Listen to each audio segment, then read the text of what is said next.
दोस्तों अगर आप लोग देसी स्टार समर भैया का सच्चा फैन है तो आप लोग दिल थाम कर हो जाइए तैयार, क्योंकि आप लोग के बीच में देसी स्टार समर भैया का ऑर्केस्ट्रा में आग लगाने वाला गाना आप लोग के बीच में आ रहा बा, जिस गाने का टाइटल है भतार लगातार करता। जी हाँ दोस्तों, समर भैया के इसी गाने के बारे में आप लोग को जानकारी देने वाला हूँ। थोड़ा सा वीडियो क्लिप देखिए और आप लोग के बीच में फुल वीडियो सॉन्ग कब आएगा और किस यूट्यूब चैनल से आएगा आप लोग के बीच में जानकारी देने वाला हूँ। आप लोग वीडियो क्लिप देखिए।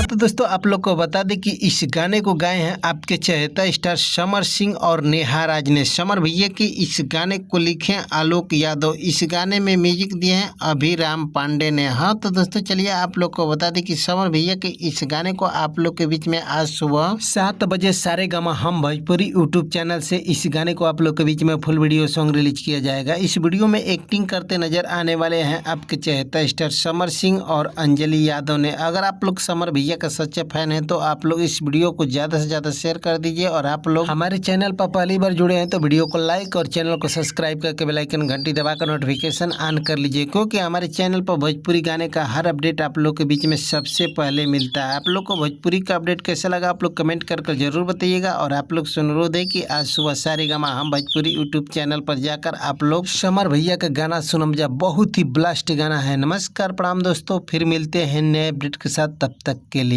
By by.